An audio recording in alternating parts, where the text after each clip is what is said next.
Okay, so let's talk about the wonderful, rejuvenating and refreshing decision by the Swedish Academy to award the Nobel Prize for Literature to Annie Ernaux, the French writer.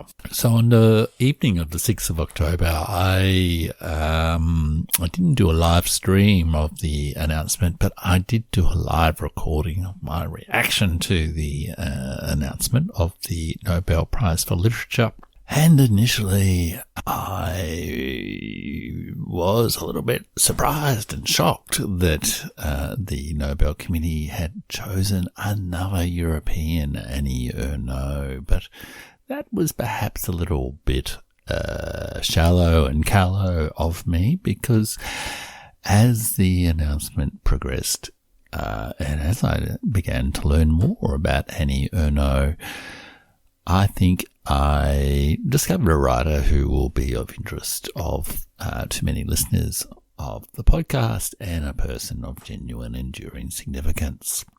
Now, one of the wonderful things about the announcement was that on the night, and I didn't include this in the clip, the Swedish Academy had to say, as they were telling the journalists and the world and the assembled podcasters watching on YouTube, that they were announcing the prize, but they had not actually been able to contact Annie Ernaux yet by phone. And in a subsequent interview, Annie Ernaux explained how she, in fact, was, I think, doing some things at home, cooking or gardening or something like that. And that she, at one point, turned the radio on to find out who had won the Nobel Prize, because she was interested. And it was through that announcement on the radio that she found out that she, in fact, had won the prize. And there are a couple of short interviews with Annie Ernaux on the internet, on YouTube, etc. The Nobel Prize YouTube channel has a wonderful little brief interview with Annie Ernaux, which I think is conducted in English as well. There's clearly French ones as well, but and she's a wonderful character, very, in a way, humble and valuable. And I think I soon converted from an initial shock that, goodness me, there was another European winner of the Nobel Prize, to a real admiration for this choice of Annie Ernaux, who, as they said there, writes in, I guess, the tradition of Marcel Proust, another of my favoured writers, but in a very, very different way, and a way that emphasises, as they said, shame, but also what is almost a sort of anti-literature, a kind of a focus on using writing to investigate the self, an ethnology of the self, and one in which the self is as much formed through the passing parade of social convention and objects and memories, and not just personal, like individual memories, but memories that are passed from previous generations on to following generations, from one group of people to another. And this is very much a kind of pattern that she explores in her work, The Years, which I dutifully bought on the Kindle in the morning after the Nobel Prize, because someone had already reserved it from the local library.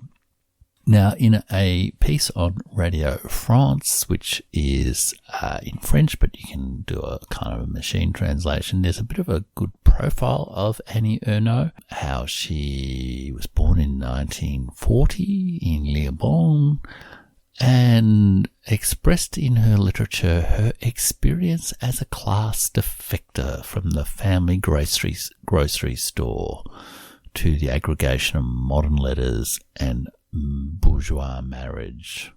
From the small town of Yvetot in Normandy in the capital, and a tender and guilty tension that she explores in her literary work. They go on to comment that Annie Ernaux is very committed to the left as a writer, left of politics, and marked French literature with the autobiographical material of her writing. And autobiography is a particularly strong tradition in French literature. There's Proust, there's Michel Lirès, there's a number of major 20th century intellectual figures who really write this kind of ethnology of the self. And of course, that even goes back all the way, I guess, to Michel de Montaigne, the writer of the essay. The Radio France piece goes on to comment that by dealing bluntly for a clear and suspicious writing of the seductive effects of language, of objects that could have been considered unworthy in literature, such as abortion or supermarkets, Annie Ernaux explores more broadly the themes of memory, relations of social domination, and of women. She says in an interview with France Culture, "For me, each word must have the heaviness of experience. I seek the density of words.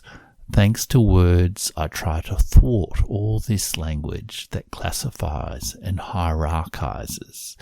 This is why I never use the word modest, and everything that, in language, is likely to classify and prioritize. I feel it, I see it, and I evacuate it." And some people say she writes a kind of collective autobiography, and that's what they talked about there. And this is very much the case with her work Les Années, or The Years, which was published in France in 2008, but I think was only translated in English. If I check my the copy that I bought on Kindle a couple of days ago, in 2017. And this really gave Annie Ernaux more global sort of success, international success. And it was commented on in that little excerpt from the Nobel Committee that she, in this book, nowhere else does the power of social convention over our lives play such a significant role. It's been described as a sociological epic that evokes both personal memories and collective history from the 1940s to the present day, and is both autobiographical and plural. A story that is both autobiographical and plural, and that the author herself qualifies as an impersonal autobiography. She recounts through the descriptions of photos of the author, the weight of conventions, their erasure, and how much she herself found it very difficult to recognize herself in the person she was. And it is from the book The Years that I'm going to read a short section of Annie Ernaux's work to give the authors of the listeners of the Burning Archive a taste for this wonderful writer who has been rightly honoured by the Nobel Prize Committee. And I didn't really know what to expect when I started to read The Years, but right from the very first epigraph page of The Years, where I was entranced, because there Annie Ernaux has two quotations, one from José Ortega y Gasset, who was a Spanish philosopher who lived between 1883 and the mid-1950s and was a kind of proto-existentialist in some ways. And he wrote the quotation at the start of Annie Ernaux's The Years proved instantly to have a connection to the burning archive. And Ortega y Gasset's words are, all we have is our history, and it does not belong to us. Truly an excellent, enigmatic epigram. And then there is a quote from Chekhov from, I suspect it's one of his plays, I'm not entirely sure, where he says, yes, they'll forget us, such is our fate, there is no help for it. What seems to us serious, significant, very important, will one day be forgotten or will seem unimportant. And it's curious that we can't possibly tell what exactly will be considered great and important and what will seem petty and ridiculous. And it may be that our present life, which we accept so readily, will in time seem strange, inconvenient, stupid, not clean enough, perhaps even sinful. And it's those themes of a history that is both constituent, makes us, forms who we are, but yet is also not something that we can possess, that is broader than us, that it also has its own sort of momentum, but is also hard to recover except through the work of memory and careful ethnology of the self, as Annie Ernaux practices. And you get a view of Annie Ernaux's style in the preface to the book The Years, and I'll just read from that. But before I do, because it won't necessarily be obvious, you get also a sense of the nature of the style. There's a sort of a general comment at the start, and then there are these sort of dash-started dot points almost, sentences that are tight, plain language, but precise descriptions of memory and snippets of culture, fragments of experience that are kind of just set down almost in a list-provoking memory, almost as sort of research notes into her own sense of who she is. Not only who she is, but who the collective biography, the people who she has shared those years with are. And it is it is that study of the post-World War II generation in France. Annie Ernaux being born, in the midst of the war and really growing up in life after the war. So she says so if I read briefly from the book, all the images will disappear.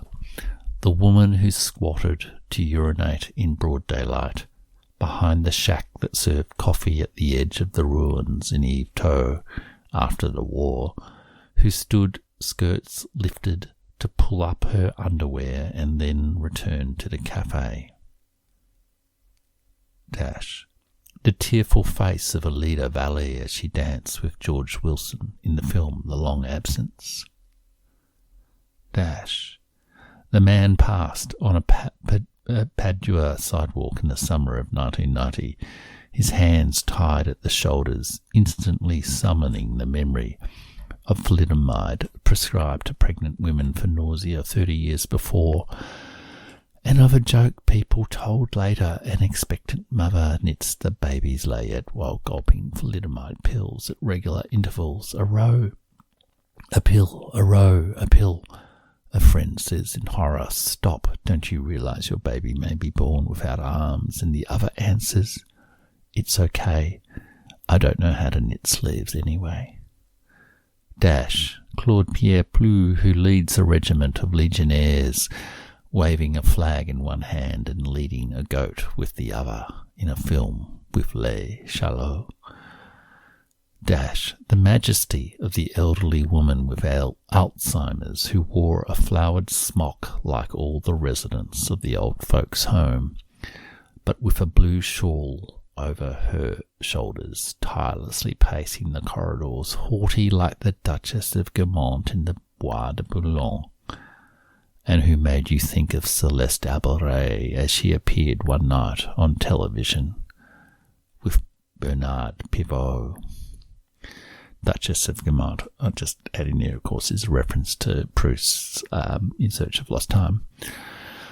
On an outdoor stage, the woman shut into a box, pierced all the way through by men with silver spears, and emerging alive because it was a magic trick called the martyrdom of a woman. And so it goes on. Many of these little dot points, which are, as she says, images, real or imaginary, that follow us all the way to sleep. They will vanish all at the same time, like the millions of images that lay behind the foreheads of the grandparents dead for half a century, and of the parents also dead, images in which we appeared as a little girl in the midst of beings who died before we were born. Just as in our own memories, our small children are there next to our parents and schoolmates, and one day we'll appear in our children's memories among their grandchildren and people not yet born. Like sexual desire, memory never stops. It pairs the dead with the living, real with imaginary beings, dreams with history.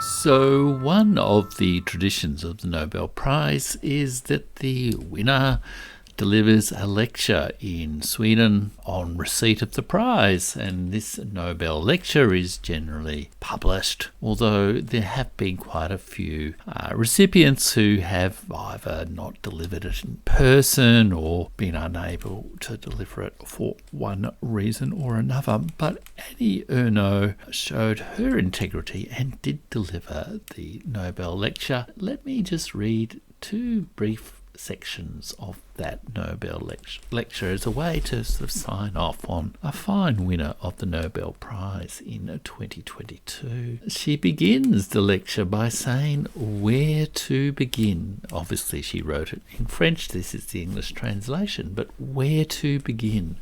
I've asked myself this question dozens of times, gazing at a blank page, as if I needed to find the only sentence that would give me entry into the writing of the book and remove all doubts in one fell swoop, a sort of key.